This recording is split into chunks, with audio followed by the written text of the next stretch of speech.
All right, so what we have here is my 1957 Isetta 300. This is a sliding window model.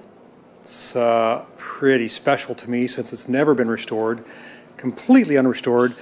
I've had the car for about a year and I've just been so busy with other projects. I started to dismantle some of the parts and clean them up, and I'm getting going on it again. I had another premonition, but usually if I find that my dreams at night are affecting my sleep because I need to work on a car, I need to do it. So I'm putting the Nash, which is in primer there and looks really great, in kind of a hold position, and I'm going to work on the Isetta. It's hard to paint in the middle of winter, so that's what the Nash really needs, is more sanding and priming and painting, and I just don't have the temperatures I need to cure the paint. So jump and ship, and I'm kind of happy about it. So again, this is my unrestored 1957 Isetta. It's a two-owner car, me being the third, and I just wanted to, for my own sake and for you YouTubers and anybody else who's interested, kind of show the car before I dig into it. I've done a little bit of work, pulled off the brake lines that are all rusted and got the wheels unstuck and aired up the tires and polished the paint, some little things. Now I'm assessing a little deeper. I'm getting ready to see if the engine will start. I'm going to clean out the interior and replace the battery box, which, see if I can get my light to turn on, is not there. I don't know if you notice, there's just a plate right there. Somebody had the battery actually laying here in the footwell with these extensions on these cords here. Before I do that, I'm going to get through and vacuum all the nuts. You can see the squirrels and the rodents have had a great time in here, and luckily they didn't rust out the floor. The floor is awesome. Maybe the only project car I've ever had that doesn't have a rusty floor. I've also got a wooden dowel propping my door open because my spring shock, which is right up underneath the dash there, won't hold it open. That's a project too. I got to take that apart and see if I can rebuild it or do the gas charge shock or tension the spring or what have you, but I need to have the door all the way open. So I'm just going to go around and check a few things with you, and like I said, for my own record and for anybody else who's interested can comment. This car is equipped with a heater. You can see it there.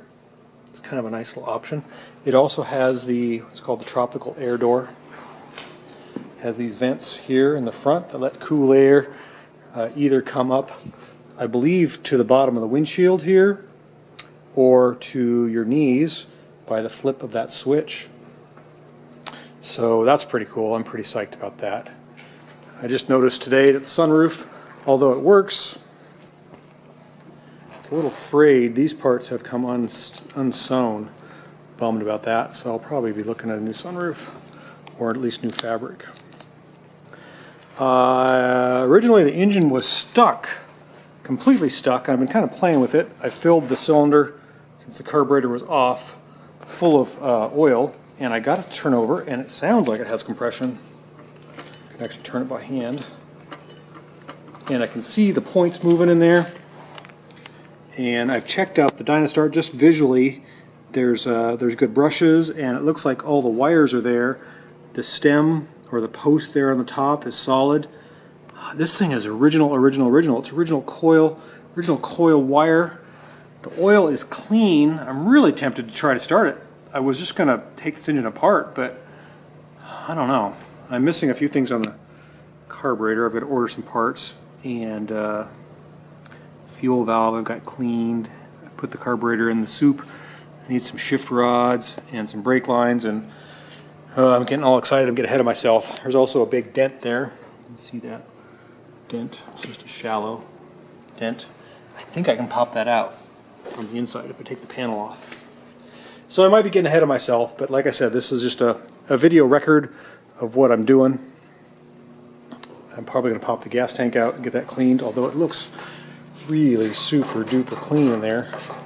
I don't think it's had gas in it forever, but I think I want to just do that just to be sure. Can you see it there? I don't know if you can see in there. I want to get one of those third lights that go there. That'd be really cool. Lots of plans, lots of excitement. I have to pace myself though because so many projects take so much time. So anyhow, this is an overview of my 1957 Isetta. I'm going to get busy with vacuuming and see if I can get that battery tray out of there and see if I can weld in a new one or get a new one or need to see what I need to do and then start fabbing up some brake lines. Speaking of brake lines, so these are the brake lines I took out of the car. None of them came out complete. They all, look at that one, smashed flat. I don't know what the deal is with that. And these are the old brake hoses. They even have the factory numbers on there.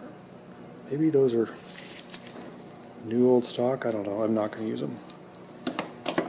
I got the license plate bracket here and some of their stuff there. So kind of fiddling around with the Isetta, and I'm pretty excited. This is my therapy. I work on cars all day long, and my customers stress me out because I have a lot of work to do, and I'm just a one-man band, and this is how I relax. So shifting gears and going to have a little fun just playing on my own stuff tonight. No phones ringing, nobody to pick up their car, and just my time. All right, thanks for watching and checking the progress on the old Isetta. There definitely will be more to come.